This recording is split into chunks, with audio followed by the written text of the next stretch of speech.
Have you ever felt something so deeply, so intensely, that it consumed you only to later wonder if it was even real? What if I told you that most of what you feel isn't what you think it is? What if the emotions that seem to define your life are less about truth and more about survival mechanisms wired into your brain from ages past?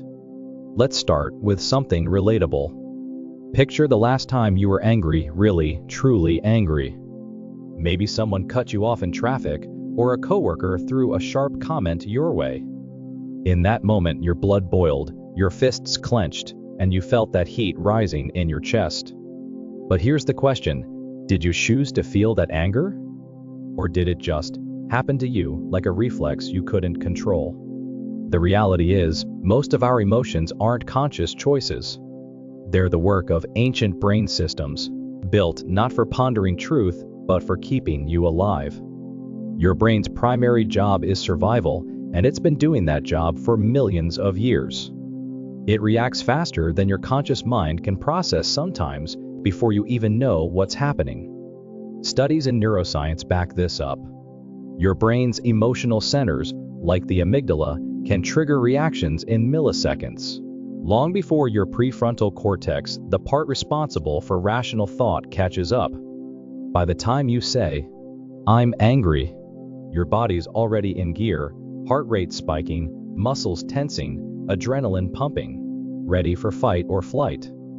So, are you really pre-feeling the emotion in the way you think, or are you just noticing your body's automatic response? This isn't just about anger. Love, fear, sadness, joy, they all begin as chemical cascades in your brain and body, sparked by patterns wired into you over time.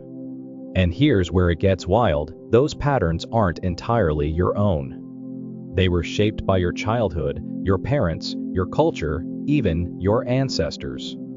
From the moment you were born, you were taught how to feel, what to fear, what to love, what to rage against. Think about it. Why does a raised voice make your stomach drop? Why does a certain song bring tears to your eyes? These reactions aren't always logical, they're learned. Your brain has been trained to respond based on experiences, many of which happened before you could even question them. In a way, your emotions are a script written by your past, playing out in the present.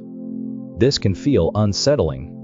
If your emotions are so automatic, so rooted in survival and conditioning, who's really in control? Are you driving the car, or are you just along for the ride?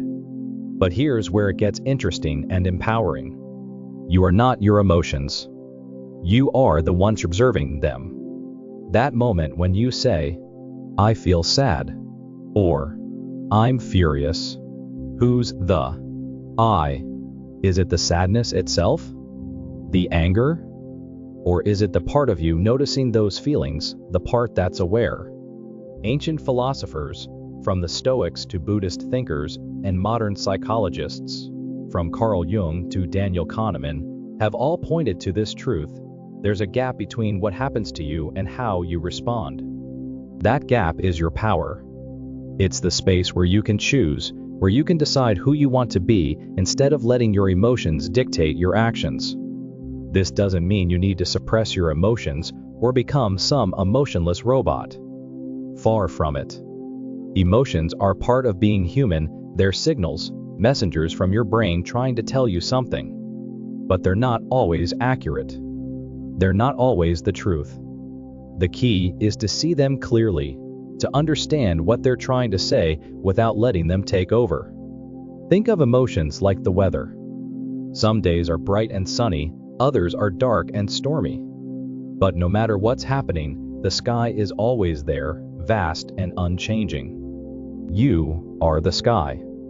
Your emotions are the clouds, the rain, the lightning. They come and go, but your awareness, your core self, remains. This perspective is liberating, but it's not easy to embrace. We live in a world that glorifies emotional intensity. Social media, movies, even our own conversations often celebrate feeling all the feels, as if that's the pinnacle of authenticity. But what if authenticity isn't about surrendering to every emotion?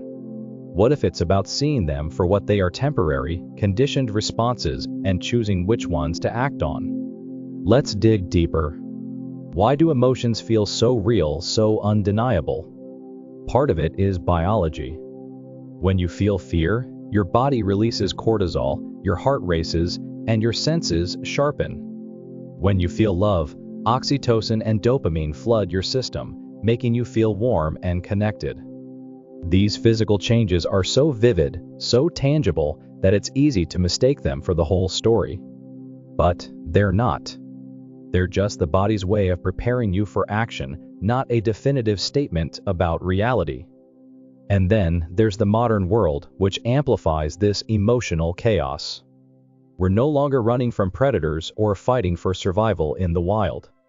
Instead, we're navigating crowded subways, endless notifications, and the constant pressure of comparison on social media. Yet our ancient emotional systems are still running the show, reacting to a harsh email or an unanswered text as if it's a life or death threat. No wonder we overreact. No wonder anxiety feels like a default setting for so many of us. Here's a practical example. Have you ever felt your stomach knot up just from opening your inbox? That's not because emails are inherently terrifying.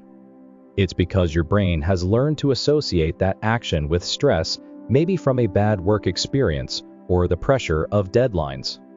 Your body is reacting to a memory, not the present moment. Your emotional software is glitching, applying old survival tactics to a world they weren't designed for. This isn't your fault. Your brain is doing what it's built to do. But it's your responsibility to take the wheel.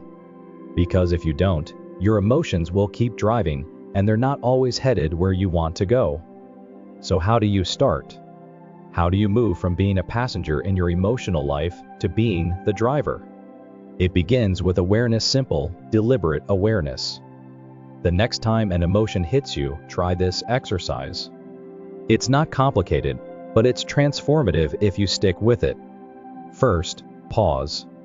Don't react, don't speak, don't even think, just stop for a moment. Second, breathe. Take a slow, deep breath and feel the air move through your body. This isn't just calming, it signals to your brain that you're safe, interrupting the fight or flight response. Third, name the emotion. Say to yourself, "This is anger," or "This is sadness." Naming it creates distance, reminding you that you're not the emotion, you're the one observing it. Fourth, notice where the emotion lives in your body. Is it a tightness in your chest? A heaviness in your stomach? A racing pulse? This grounds you in the physical reality of the emotion, helping you see it as a sensation, not a command. Fifth, ask yourself, what story is this emotion telling me? Emotions often come with narratives. I'm angry because they disrespected me. Or, I'm anxious because I'm not good enough. These stories aren't always true.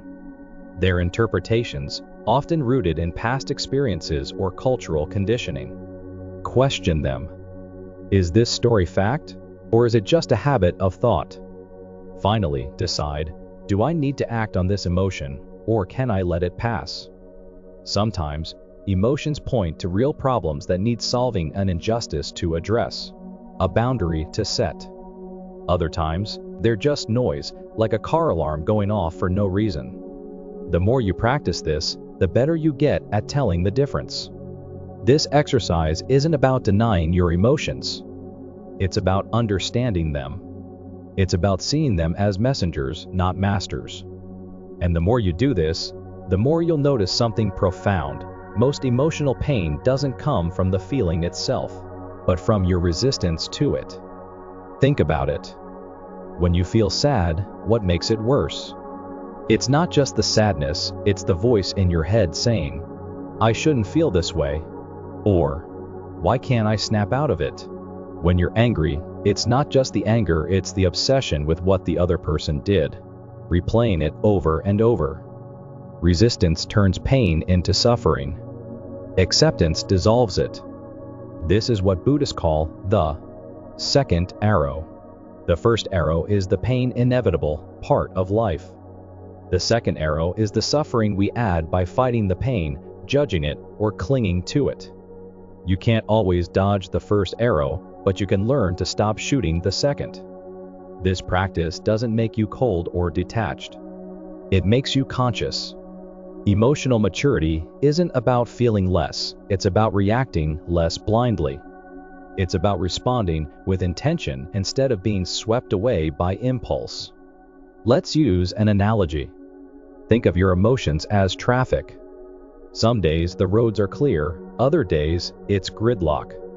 But you're the driver. You don't scream at every red light or swerve into every lane change.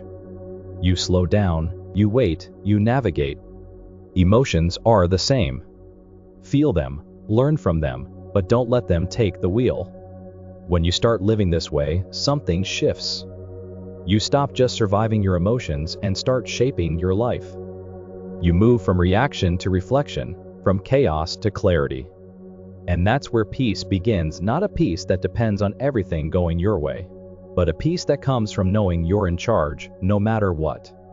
This isn't about perfection. You're human. You'll still get angry, sad, anxious.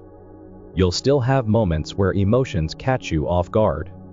That's okay. The goal isn't to eliminate emotions, but to evolve how you relate to them. To move from being their puppet to being their partner. And here's the beautiful part. This journey doesn't just change how you feel, it changes how you live. When you're not ruled by every passing emotion, you start making choices that align with who you want to be. You set better boundaries. You communicate more clearly. You build stronger relationships. You pursue goals with focus, not distraction. It's a process, not a destination. It takes practice, patience, and self-compassion. But it starts with one simple act: awareness. The moment you pause and observe your emotions instead of reacting to them, you're already on the path. So let's bring it full circle. The next time you feel that familiar rush, anger, fear, joy, whatever it is, remember, you are not the emotion. You are the sky, not the storm. The emotion will pass, as all weather does. But your awareness, your ability to choose, is always there. Try the exercise. Pause. Breathe. Name. Observe. Question. Choose. Make it a habit. Because when you do, you're not just managing your emotions, you're rewriting your life. You're stepping out of survival mode and into a life of intention, clarity, and freedom. You're not broken because you feel deeply. You're human. And within that, humanity lies the power to evolve from emotional chaos to inner peace, from reaction to reflection, from being a puppet of your feelings to being the author of your story. That's the gift of self-awareness. It's not about escaping your emotions. It's about finding freedom within them. And that freedom is where your true power lies.